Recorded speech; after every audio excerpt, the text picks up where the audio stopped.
3층에서 1차로 많이 나눴다 하더라고요. 그래도 공적 예배 시간에 같이 좀 더 나눴으면 해서 우리 윤유자 권사님 좀 모시려고 합니다. 네, 앞으로 잠깐 나오셔서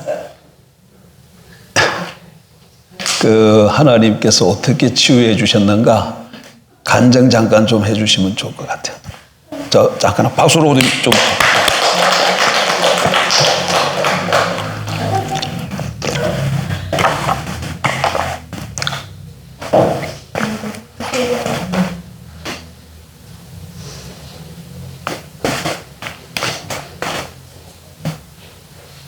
여기 앞에. 할렐루야. 하나님 아버지 감사합니다. 오늘 또 저희들에게 이 땅에 오신 주님 찬양합니다. 아버지, 제가 오랫동안 기도 생활을 했지만 아버지 하나님 정말 아버지 주님 불쌍히 여겨주시옵소서. 아버지 오늘 또 이 성전에 와서 아버지 기도하니 참 좋습니다. 아버지 목사님 말씀에 살아온 동력 있는 말씀을 전하는데 아버지 이곳도 아버지 안에 많은 사람들이 믿음으로 돌아올 수 있도록 저희가 하루하루 삶을 전도하며 나갈 수 있도록 역사하여 주시옵소서.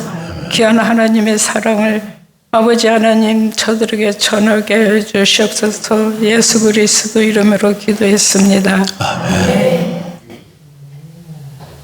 저는 교회 생활을 많이 했는데 청년들 애들이 기도하면은 얼마나 좋아서 막 백불성 막 주고 막 그랬거든요. 그랬더니 내 돈이 하나도 없는 거예요. 없는 것도 그거를 알아야 돼. 그래가지고 청년들 막 애들이 진짜 알라스카에서 너무 이쁜 거예요. 그리고 청년들도 없으면 막 백불석 주고 내가 돈이 막 완전히 다 떨어졌어.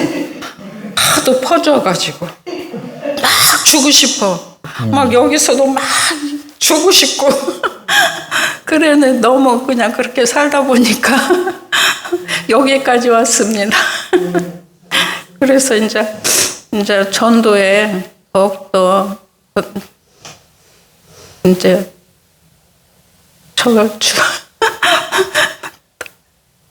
예정이 그래가지고 여기까지 왔으니까 내가 더욱더 말씀과 기도와 성령으로 늘 충만한 가운데 살기를 원합니다. 이제 할 말도 없는. 다리에 꽂히 다리 아픈 거 어떻게? 다리 아픈 거, 다리 아픈 게 막 걷지도 못할 정도로 아팠는데 아버지 죽은 자도 살리신 주님, 아버지 다리 좀 고쳐주세요. 그랬는데 진짜 어느 순간에 이게 다리가 다 고쳐졌어요. 그래서 이렇게 이제 걷는 것도 좋고 그때는 막 걷는 것도 막 아파가지고 못했는데 이게 우리 하나님이 얼마나 좋으신지 몰라요. 할 말 없어요.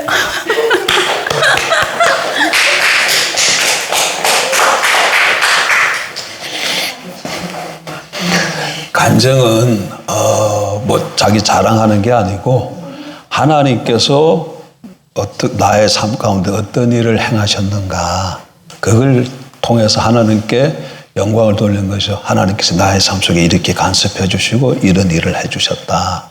그러니까 고사님 다리가 불편하셨다 그래요. 저는 잘 몰랐는데 근데 이제 지난 주일날 제가 숙제인데 드렸잖아. 숙제. 고사님 숙제 있는 거 알았었어요. 숙제 뭐였어요? 숙제.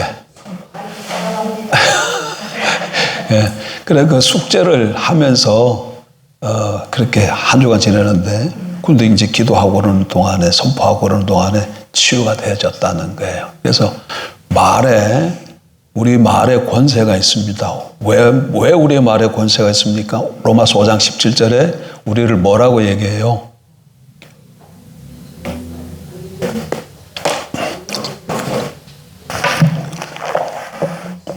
로마서 5장 한번 봐봐요.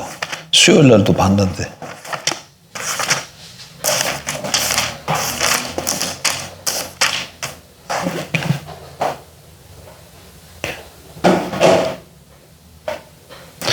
한 사람의 범죄로 말미암아 사망이 그 한 사람을 통하여 왕노릇하였은즉 또 은혜와 의의 선물을 넘치게 받는 자들은 한 분 예수 그리스도를 통하여 생명 안에서 뭐 하리로다?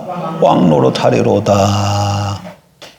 은혜와 의의 선물을 넘치게 받는 자들은 누가 왕노릇한다고요? 은혜와 의의 선물을 넘치게 받는 자들. 중간에 가로쳐버리고 왕노릇하리로다 이렇게 돼 있잖아요.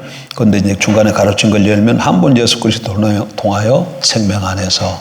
그러니까 은혜와 의의 선물을 넘치도록 받는 사람들이 왕노릇 하는데 은혜와 의의 선물을 넘치도록 받는 사람들이 누구예요?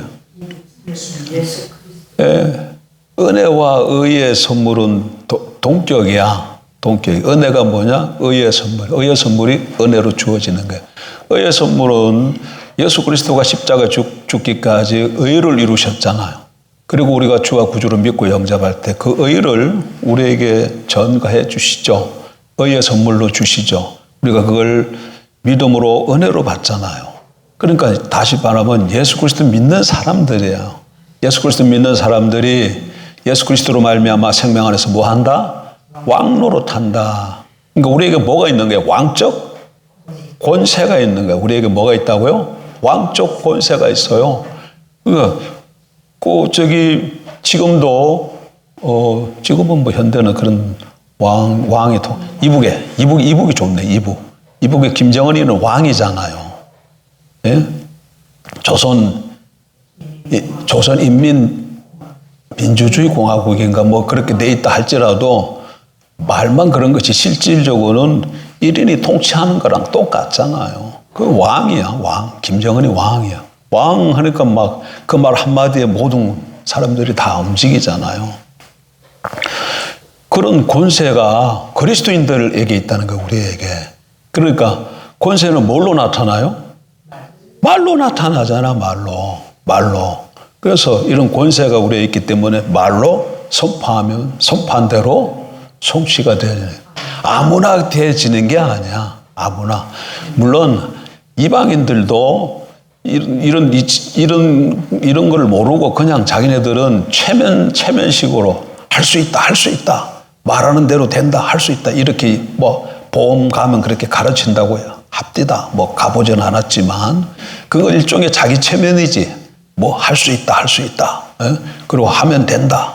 안 되면 되게 하라. 뭐 이렇게 얘기했지만 그런다고 그 사람들이 다 되나요? 될 수 없어요. 그렇지만 우리에게는 하나님이 주신 이런 왕노릇하는 권세가 있기 때문에 이 말씀을 내가 믿음으로 받고 선포를 하면 그렇게 되어지는 줄 되게끔 되어 있는 거죠. 그래서 이번 한 주간도 이런 믿음을 가지고 믿음으로 선포함으로 승리하는 생활을 하길 주의 이름으로 축복합니다. 그리고 본문 사도행전 4장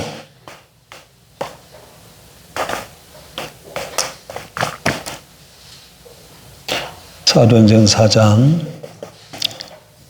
1절 사도들이 백성에게 말할 때에 제사장들과 성전 맡은 자와 사두개인들이 이르러 예수 안에 죽은 자의 부활이 있다고 백성을 가르치고 전함을 싫어하여 그들을 잡으며 날이 이미 저물었으므로 이튿날까지 가두었으나 말씀을 들은 사람 중에 믿는 자가 많으니 남자의 수가 약 5천이나 되었더라. 이튿날 관리들과 장로들과 서기관들이 예루살렘에 모였는데 대제사장 안나스와 가야바와 요한과 알렉산더와 및 대제사장의 문중이 다 참여하여 사도들을 가운데 세우고 묻되 너희가 무슨 권세와 누구의 이름으로 이 일을 행하였느냐. 이에 베드로가 성령이 충만하여 이르되 백성의 관리들과 장로들아 만일 병자에게 행한 착한 일에 대하여 이 사람이 어떻게 구원을 받았느냐고 오늘 우리에게 질문한다면 너희야 모든 이스라엘 백성들을 알라. 너희가 십자가에 못 박고 하나님이 죽은 자 가운데서 살리신 나사렛 예수 그리스도의 이름으로 이 사람이 건강하게 되어 너희 앞에 섰느니라. 이 예수는 너희 건축자들의 버린 돌로서 집 모퉁이의 머릿돌이 되었나니라. 다른 이로서는 구원을 받을 수 없나니 천하 사람 중에 구원을 받을 만한 다른 이름을 우리에게 주신 일이 없음이라 하였더라. 아멘. 자, 오후에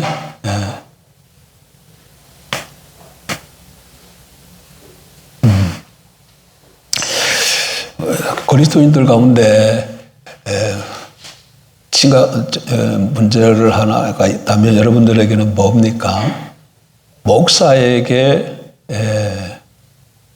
큰 문제 중 하나라면 물론 자신을 포함해서 섬기는 성도들이 그 성도들이 몇이 됐든 간에 이렇게 보면 시간이 지나면 어떤 성도는 들어온 지 얼마 되지 않은 성도도 있고 어떤 성도는 교회 들어온 지 시간이 많이 지난 성도도 있죠.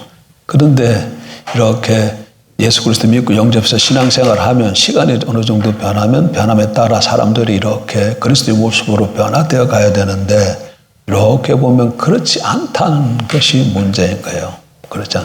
그래서 때로는 왜 이렇게 사람이 잘 변화되지 않을까 그걸로 인해서 고민하고 또 내가 뭘 말씀을 잘 못 전해서 그런가 아니면 다른 무엇 때문에 그런가 이걸로 인해서 많이 하나님 앞에 고민하면서 기도하고 또 나름대로 성경을 찾고 답을 얻으려고 하지요. 왜 그럴까요? 여러분은 뭐 그게 어떻게 하면은 신앙생활을 이렇게 좀 하면 인격이 우리가 변해져 가는 것이 당연한데 하나 그리스도 형상으로 변화가야 되는데 왜 그게 그렇게 잘 되지 않을까? 뭐가 문제라고 생각을 합니까? 제자들의 삶도 이렇게 보면 3년 동안 주님과 함께 생활했잖아요. 3년 6개월. 그러면서 주님이 천국의 말씀을 선포하시고 또 병든 자를 고치시고 어떤 때는 먹을 것이 없을 땐 보리떡 5덩어리와 물고기 2마리를 기적도 베푸시고 귀신도 내쫓고 어떤 경우는 심지어 죽은 자를 살리기도 하는 이런 이적과 표적을 다 보았잖아요. 그래서 그들도 모든 것을 다 버려두고 예수님을 쫓았지 않습니까? 근데 보게 되면 여전히 모습이 그렇게 썩 변화되는 것 같지도 않아요. 그러면 그걸 어떻게 알 수 있어요? 예수님이 십자가에 못 박혀서 돌아가신다고 했을 때에 예수님이 십자가 못 박히는 현장에서 모든 제자들이 다 어떻게 해요? 다 도망갔어요. 다 도망갔어요. 거기 십자가 달렸는데 그때까지 쫓아간 사람 중 한 사람이 요한 하나밖에 없었고 베드로도 가까이 갔다가 따고 울기 전에 3번 예수님 배반하고 결국은 도망갔잖아요. 다른 자들도 다 마찬가지고. 그거 보면 예수님이 가르치셨는데도 불구하고 예수님이 십자가 못 박기는 다 도망가고 숨고 이렇게 믿음 가운데 든든히 선 사람이 없는 거죠. 그러면 예수님이 부활을 보면 좀 달라졌을까? 그럼 예수님께서 부활했을 때의 한번 모습을 좀 보십시다. 요한복음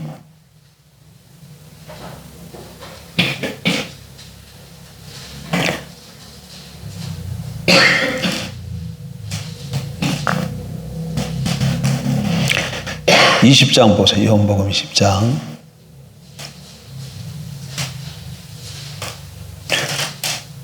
(19절) 이날 곧 안식 후 첫날 저녁 때에 제자들이 유대인들을 두려워하여 모인 곳의 문들을 닫았더니 예수께서 오사 가운데 서서 이르시되 너희에게 평강이 있을지어다. 지금 제자들이 지금 어떤 한 장소에 모여 있어요. 그렇죠? 근데 그 모여 있는데 그걸 어떻게 표현하고 있어요? 제자들이 유대인들을 뭐하여? 두려워하여 모였다. 문을 닫고 모였다. 이렇게 표현하고 있어요.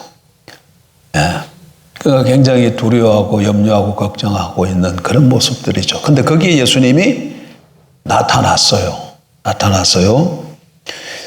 예수께서 오사 가운데에 서서 이르시되 너희에게 평강이 있을지어다. 이 말씀을 하시고 손과 옆구리를 보시니 제자들이 주를 보고 기뻐하더라. 자, 이렇게 부활하신 예수님을 만나서 저분이 메시아인 걸 알고 모든 것을 걸고 쫓아갔는데, 그리고 기적도 보고 치유도 보고 죽은 그 사람들 살린 거 보고 그랬는데, 십자가에 달려 죽으니까 메시아가 아닌가 보다 하고 낙심하고 다 십자가 현장에서 다 도망도 가고, 그래도 이제 때로는 이렇게 모여 있는데 주님이 부활하신 모습으로 나타난다고. 그러면 제자들이 어떻게 되겠어요? 와, 우리 주님이 죽었다가 정말 다시 살아났구나. 정말 저분이 그리스도이시구나. 정말 저분이 하나님이시구나. 그렇게 깨달았으면 그다음부터 제자들이 삶이 어떻게 달라질까? 달라져야 되지 않겠어요? 달라져야 되지 않을까? 그런데 21장 보세요. 21장. 그 후에 예수께서 디베라 호수에서 또 제자들에게 자기를 나타내셨으니 나타내신 일은 이러하니라. 2절. 시몬 베드로와 디두모로 하는 도마와 갈릴리 가나 사람 나다나엘과 세베대의 아들들과 또 다른 제자 둘이 함께 있더니 3절. 시몬 베드로가 나는 물고기 잡으러 가노라 하니 그들이 우리도 함께 가겠다 하고 나가서 배에 올랐으나 그날 밤에 아무것도 잡지 못하였더니. 자, 20장에서 한 집에서 문을 두렵고 떨리는 마음으로 제자들끼리 몇 명이 모여 있었는데 그 가운데서 주님이 나타나셨습니다. 평강하뇨 이렇게 하고 안부 묻고, 또 그 밑에 보게 되면 그때 도마가 없어가지고 또 나타났어요. 26절에. 그래 도마한테는 야 이거 내 손 이거 좀 봐라. 이거 창에 찔린 거. 그리고 내 옆구리 좀 봐라. 옆구리 손 못 박힌 거 좀 봐라. 그러고 옆구리 창 찔린 거 좀 봐라. 그리고 믿음 없는 자가 되지 말고 믿는 자가 되라. 그때 이제 또 도마가 나의 주 나의 하나님이십니다. 이렇게 고백도 하고. 이렇게 지금 두 번씩이나 요한복음 20장에 보게 되면 지금 두 번씩이나 부활하신 주님을 목격했는데 21장에 와서 그러면 제자들의 삶이 어떻게 바뀌었어요? 뭐 이렇게 세상으로 나가서 예수가 부활하셨다, 그리스도시다, 그분이 하나님의 아들이시다 이렇게 선포하고 막 이렇게 할 줄 알았더니 그게 아니고 고기 잡으러 간다 하고 고기 잡으러 갔어요. 고기 잡는 게 뭐죠? 옛날에 자기들의 생업이었잖아. 자기의 생업으로 돌아가 버렸어요. 자기의 생업으로. 그 전에 무슨 사건이 있었다고? 예수가 십자가에 죽고 부활한 사건을 친눈으로 목격한 그런 일들이 있었음에도 불구하고 그거 우리는 예수님 이 땅에 오신 예수님 만나지도 못했고 십자가에 달려 들어가시는 것도 보지도 못했고 부활하신 것은 더더욱 주님 손을 만져보지도 못했어요. 그런데 이 사람들은 어떻게 해요? 3년 동안 주님과 먹고 마셔서 같이, 그리고 십자가에서 주님이 살찌고 피 죽는 것도 목격도 하고 비록 도망갔지만 목격도 하고 그 다음에 그 가운데서 주님이 살아나신 것을 확인했다고, 가서 만졌다고, 보았다고, 같이 이런 걸 다 같이 나누었다고, 대화도 하고. 그럼에도 불구하고 뭐 어떻게 해버렸다고? 옛날 자기 직업으로 돌아갔다, 그런 얘기예요. 그런데 성경은 이런 모습으로만 제자들이 있는 게 아니라 지금 아까 본문의 사도행전으로 오니까 베드로가 어떻게 하고 있어요? 완전히 여기서 지금 베드로가 뭐라 그래서 고기 잡으러 간다 그러고 고기 잡으러 갔던 베드로인데 지금 사도행전으로 오게 되면 베드로의 모습이 180도 달라졌어요. 그 전에 무슨 일이 있었는가 하면 베드로와 요한이 성전에 기도하는 식으로 올라가다가 날 때부터 안전병이 한 사람이 이렇게 구걸하면서 기다리다가 날 때부터 안전병이가 성전 미문에서 구걸하며 살아가는데 제9시 기도 시간에 3시인가? 몇 시야? 9시네. 9시는 몇 시예요? 성경에 이렇게 몇 시 나오면 거기 더하기 6을 해야 우리 시간이 되는 거야. 그러면 9시면 6 더하면 얼마야? 15시잖아. 15시는 3시야. 3시. 그러니까 오후 3시쯤에 기도하러 이렇게 올라가다가 날 때부터 안전병이를 주목하고 보고 이렇게 보다가 구원받을 만한 믿음이 있는 것을 보고 근광어는 내게 없거니와 내게 있는 것은 내게 주느니 나사렛 예수 그리스도 이름으로 일어나 걸으라고 그 손을 잡고 당겼더니 날 때부터 안전병이가 벌떡 일어난 거예요. 그래 같이 하나님을 찬양하면서 성령을 같이 들어. 이 사람이 날 때부터 안전병이었는데 모든 사람들이 다 보았는데 늘 성전에서 올라가면서 구걸하던 사람이 그때 다 봤다는데 그 사람이 일어난 거예요. 그러니까 그 지역에서 예루살렘이 어떻게 됐겠어? 난리가 난 거죠. 근데 베드로가 뭘 얘기를 한다고요? 이 사람이 예수가 너희가 십자가에 못 박혀 죽은 그 예수를 하나님이 살리시고 그 예수의 이름으로 이사가 이렇게 나음이라 하고 이걸 증거하니까 예수의 부활을 증거하잖아요. 그런데 사두개인들, 사두개인이 대제사장 되죠. 이 사람들은 부활을 안 믿어. 근데 자꾸 뭘 전해요, 사도들이? 예수의 부활을 전하니까 그래 붙들어다가 가둔 거예요.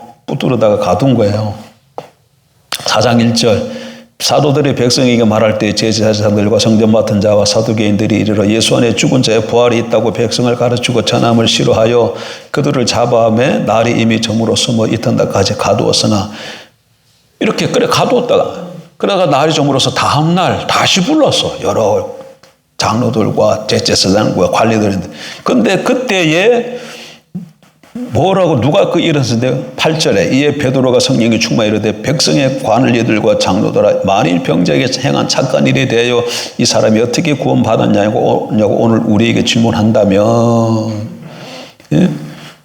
이러면서 쫙 일장 연설을 한 거죠.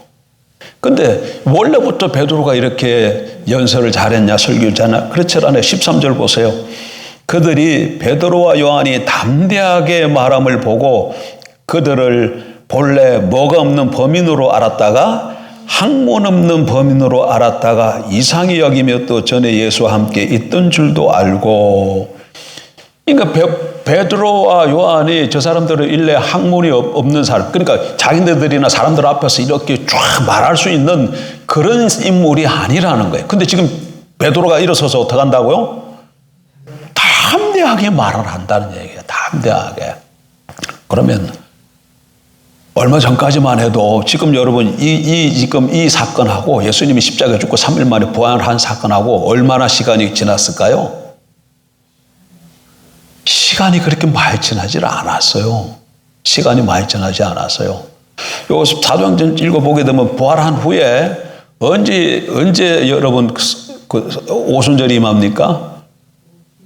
예수님이 50일째 되는 날 부활하신데 50일 6월절 지난 다음에 오순절 날 성령이 임하고요. 예? 그리고 나서 부활성찬하시고 성령이 임하고 나서 그러니까 불과 뭐 한두 달 그 상관이야 지금 한두 달 요 상관인데 한두 달 전에는 벌벌벌 무서워서 숨어있던 사람들이 지금 어떻게 해요? 모든 사람들 앞에서 관리들 앞에서 제사장들 앞에서 담대히 예수가 십자가에 죽고 부활하신 분인 걸 전하고 있다는 얘기야. 그러니까 어떻게 돼서 갑자기 사람이 이렇게 변할 수 있었냐? 예? 무엇이 이 사람을 이렇게 변할 수 있게 만들었냐? 그게 관건인 거죠. 예, 그게 관건이. 우리도 지금 예수 믿은 지 여러분 얼마나 됐습니까, 우리가? 근데 우리도 그러면은 우리도 좀 나가서 예수의 죽음과 예수의 부활을 담대히 증거하고 외치고, 예? 그리고 또 때로는 핍박 받아도 또 그러면 여기서 한번 또 도망가서 저쪽으로 가기도 하고 뭐 이런 모습이 좀 나타나고 또 정말 나의 생을 주님께 걸고 바치는, 예? 죽으면 죽으리라던 이런 어떤 모습들이 좀 나타나는 것이 정상일 텐데 왜 그러지 못한가? 그런 게 문제인 거죠. 이제 그게 답이 뭐냐면 본문에 지금 뭐라고 얘기하고 있는가 한번 다시 한번 보세요. 4장 8절 봐봐. 8절. 이에 베드로가 무엇이 충만하여 이르되 성령이 충만하여 이르되 베드로가 지금 쫙 그 관리들한테 대제사장한테 뭐 이렇게 또 장로들한테 쫙 설교를 하는데 원래 학문이 없는 범인인데 이렇게 설교를 할 수 있었던 것은 무슨 결과라는 거예요? 성령의 충만의 결과라는 거야. 성령의 충만한 결과야. 예. 그리고 여러분 그래서 성령의 충만함을 받고 나니까 사람이 180도 달라져 가지고 이런 일을 할 수 있게 되었다는 거예요. 그러고 보고 여러분 다음에 성경을 가서 가만히 보세요. 요한복음 다음에 뭐예요? 성경이 사도행전이잖아. 그래서 지금 21장까지 이렇게 봤잖아요. 그 다음에 사도행전 2장에 가게 되면 십자가에 죽은 예수를 만났습니다. 부활하신 주님을 만나서도 고기 잡으러 간다 했는데 사도행전 2장에 오게 되면 무슨 일이 있어요? 오순절날 뭐가 임해요? 오순절 다락방에 그들이 오순절 다락방에 오셨을 때 성령이 거기 임해. 그러니까 그들이 뭘 받았다는 거예요? 성령의 충만함을 받게. 그리고 사도행전 2장부터 보게 되면은 사람들이 완전히 뒤집어져 있는 거예요. 완전히 달라져 있는 거예요. 그러니까 사람이 변화되는 것은 뭐의 역사인 걸 알 수 있어요? 성령의 역사인 거예요. 이 사람들이 성경 지식이 아무리 많이 갖고 있다 할지라도 그 지식이 사람을 못 변화시켜. 그 지식이 사람을 변화시키려면 그 지식이 뭘로 역사해야 돼야지? 성령을 통해서 살아있는 지식으로 다가올 때 그 지식이 살아있는 지식으로 우리를 변화시킬 줄 압니다. 여러분 보세요. 새 언약과 옛 언약의 차이점을 여러 번 제가 말씀드렸기 때문에 아실 거야. 언약은 하나님과 하나님의 사람 사이를 뭐 하는 거예요? 굳게 결속시키는 거야. 굳게 결속시키는 거야. 이렇게 언약이 맺어지면 하나님은 하나님의 사람들에게 왕이 되어주시고 하나님의 사람은 하나님의 백성이 되는 거예요. 백성이 되는 거예요. 이렇게 굳게 결속이 맺어지는 거예요. 그러면 그리고 쌍방간의 책임과 의무가 따르는데 하나님은 하나님 노릇하셔야 되고 하나님의 백성들은 하나님 백성 노릇해야 된다. 그런데 하나님의 백성 노릇을 어떻게 해야 되는가 했을 때 옛 언약하에서는 하나님 백성 노릇하는 게 뭘로 나타난다고? 언약의 법, 율법 지키는 것으로 나타나는 거예요.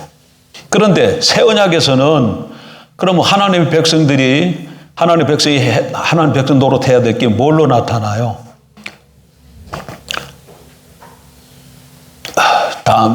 다음 주에 설교에서도 전할 오전에 말씀을 나누겠지만 옛 언약에서는 율법이 주어졌어요. 그런데 새 언약에서는 율법이 주어지질 않아요. 뭐예요? 성령이 주어져요. 성령이 주어진다. 하나님의 법이 인간의 생각과 마음에 두어지고 기록되어진다. 이게 예레미야의 예언이고 에스겔에 하면 이게 뭘로 나타나요? 내 영으로 하나님의 영이 주어질 것을 말씀하고 있는 거예요. 그러니까 성령이 주어질 것을. 그러니까 새 언약 백성들이 살아가는 원리는 성령을 따라 살아가는 거예요. 성령을 따라갈 때 그 성령이 하나님 말씀을 비춰주고 그 말씀대로 살아갈 수 있도록 감동을 주고 또 살 수 있도록 힘과 능력을 뒷받침해 주는 거예요. 그러니까 새 언약 백성들은 성령을 따라갈 때 사람이 어떻게 된다는 거예요? 완전히 달라지는 거예요. 완전히 달라져요. 그래서 오순절날 이게 예레미야의 십자가 갈보리 언덕이 새 언약의 사건이었고 그 새 언약이 맺어졌으니까 그 다음에 뭐가 임해야 돼요?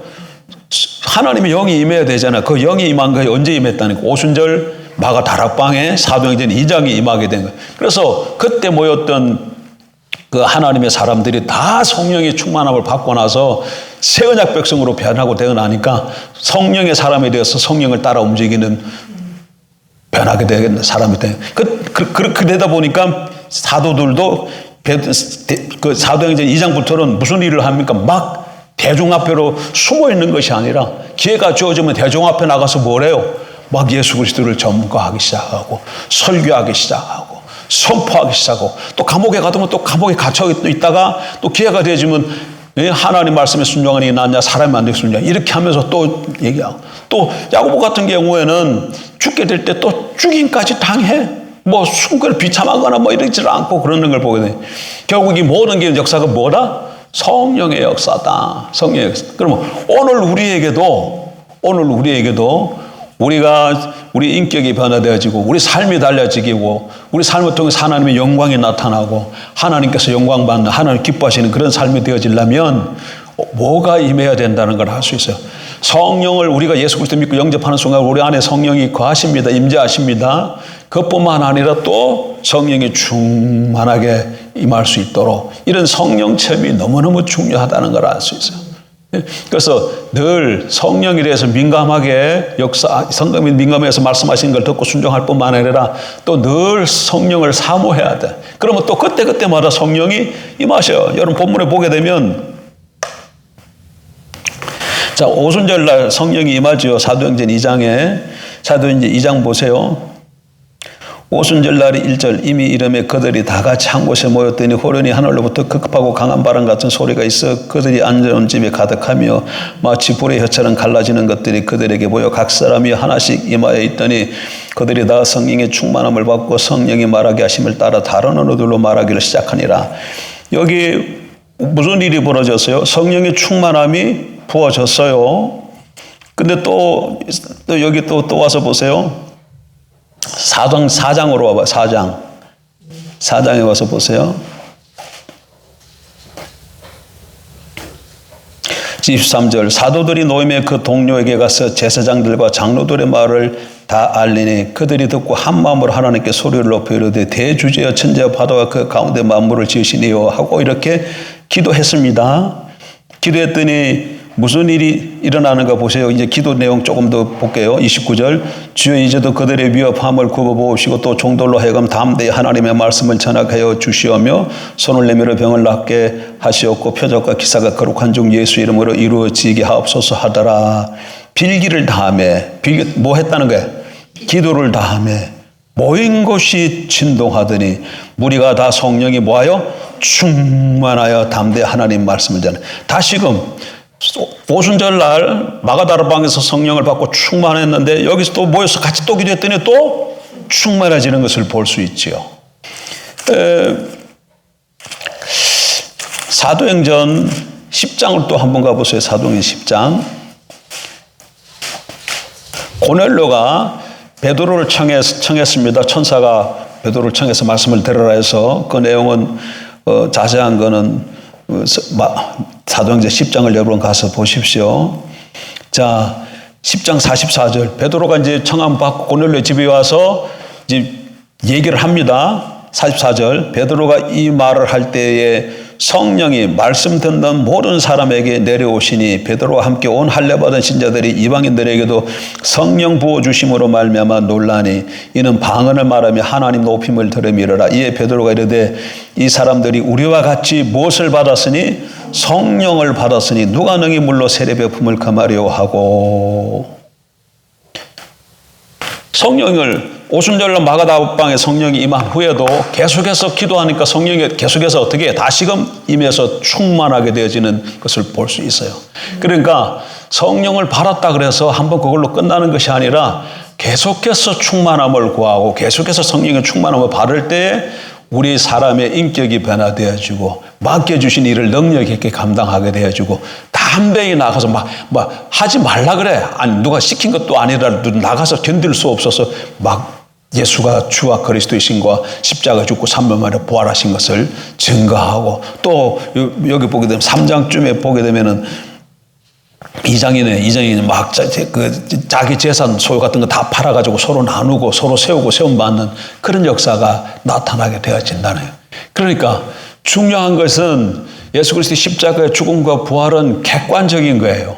이 객관적인 사건이 우리 개개인에게 개인적인 사건으로 와야 되는데 그것이 뭘로 개인적으로 오게 되냐면 결국은 성령을 통해서 성령이 적용해 주심으로 그 사건이 개인적 사건에 대해서 사람이 변화되어지고 인격이 달라지게 되어지고 능력과 이런 놀라운 이런 사역을 감당하게 되는 것이죠. 그래서 오늘 우리들에게 필요한 게 뭐다?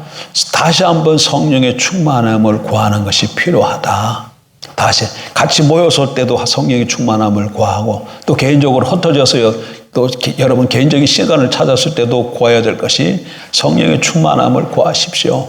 그래서 에베소서에서 보게 되면 성령의 충만함을 구하라 그렇게 말씀하고 계십니다. 이거 명령이라. 주님께 성령의 충만함을 구하라 그래서 술 취하지 말라 이런 방탕한 것이 오직 성령의 충만함을 받으라 이렇게 말씀하고 계시잖아요. 그래서 우리에게 필요한 것이 이 시간 지금 이 우리 교회에 필요한 것이 다른 게 아니고 뭐가 필요하다? 성령의 충만함이 필요하다. 다시 한번 성령으로 모장돼. 내가 볼 때 내가 우리 교회는 사람은 많지 않아.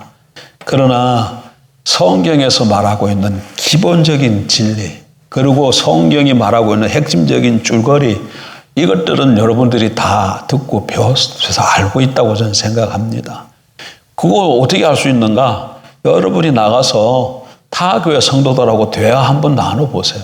타교회 성도들하고 대화에 좀 나눠보면 그들이 말하는 거 내가 다 알고 있고 또 내가 가서 얘기할 때 그들이 알 수도 있고 또 처음 보는 얘기다 이렇게 말하는 사람들도 있을 거야.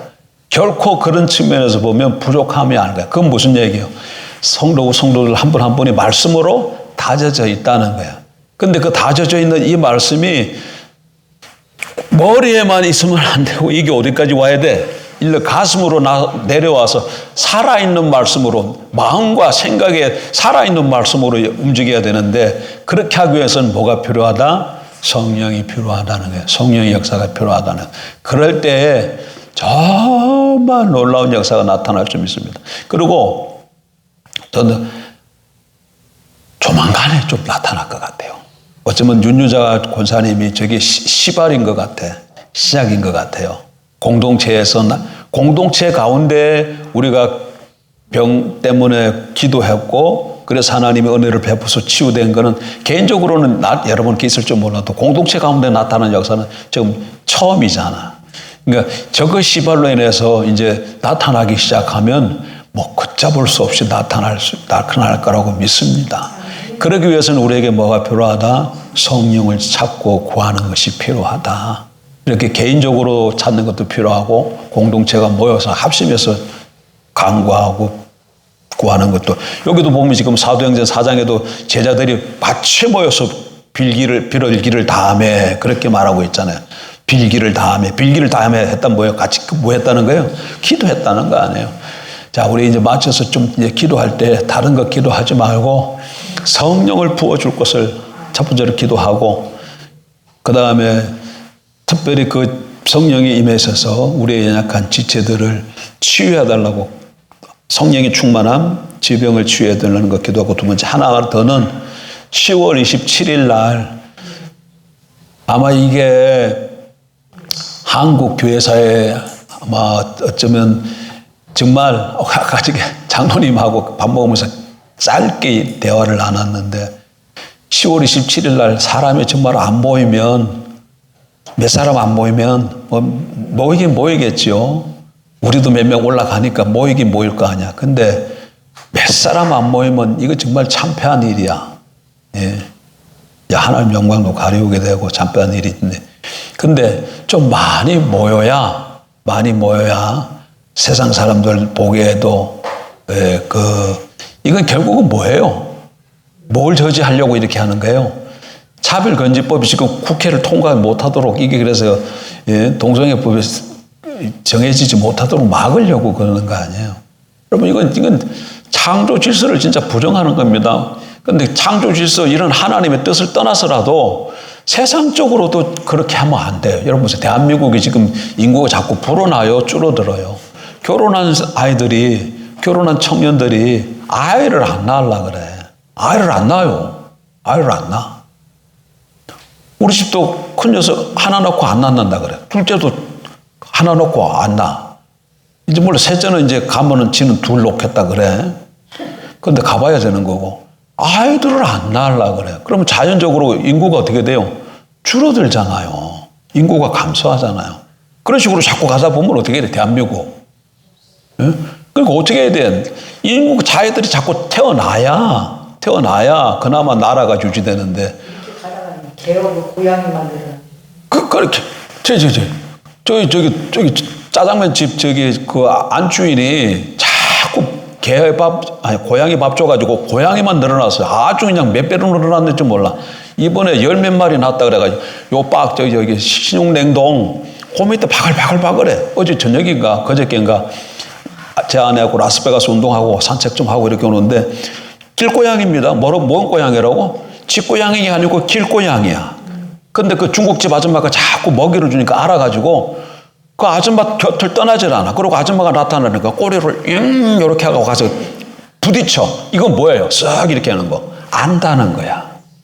안다는 거야. 주인처럼 생각하는 거야. 고양이는 개하고 달라서 고양이는 개는 꼬리를 이렇게 하면은 기분이 좋은 거고 꼬리를 내리면 겁먹은 거예요. 근데 고양이는 반대야. 그러니까 기분이 좋아가지고 막 그 아줌마한테 따라가. 그 뭐예요? 맨날 먹이 주고 이렇게 하니까 그런다는 거야.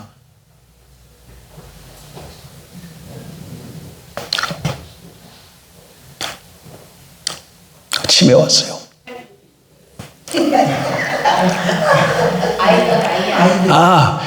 고양이는 저렇게 번식해가지고 지금 몇 배로 번식해가지고 그러는데 우리는 결혼해도 아이를 안 낳고 또 뭐 한다고 지금 동성끼리 살겠다고 그러니 남자끼리 살고 여자끼리 사니까 애가 어떻게 나와 애가 어떻게 나오냐고 나올 수가 없어. 그러니까 이 나라는 그렇게 계속 그렇게 되지만 소망이 없어지는 거야. 그렇기 때문에라도 어떻게 해야 돼? 막아야 돼. 근데 그런 거 둘째 쳐놓고 제일 첫 번째가 뭐예요? 하나님의 창조 질서를 거역한다는 거예요. 하나님의 이 주권에 도전한다는 거예요. 그걸 우리가 이렇게 보고서도 입을 다물고 있으면 안 되잖아. 그래서 그런 걸 위해서 지금 한번 교회가 모여서 하는데 조금 모여가지고 안 되잖아요. 그래서 될 수 있으면 좀 많이 가고 못 가면 어떻게 해야 돼? 여기서라도 유튜브라도 보면서 유튜브 보면은 그 본 숫자가 다 집계가 되잖아요. 그 나중에 통계로 다 내거든요. 그러니까 여기서 하나 보고 큰 거로 보고 앉아서 개개인 스마트폰으로 또 그거 똑같은 거 틀어놓고 그렇게 해서 보라는 얘기예요. 그래서 좀 힘을 실어 드리자는 얘기죠. 물론 하나님이 하십니다. 하나님이 하시지만 하나님의 뜻을 알고 하나님의 백성이 자원하는 마음으로 동참하는 게 중요하다는. 그래서 기도 제목 3가지. 하나 뭐예요? 성령을 부어 주옵소서. 그래서 우리의 연약한 것을 치유해 주시고 10월 27일 날 이 차별금지법 우리의 모임을 통해 하나님이 들으시고 차별금지법이 통과되지 않도록 폐지도록 은혜를 베풀어 달라고 3가지만 놓고 집중적으로 기도하고 자유롭게 돌아가도록 하겠습니다. 기도하십시다. 하나님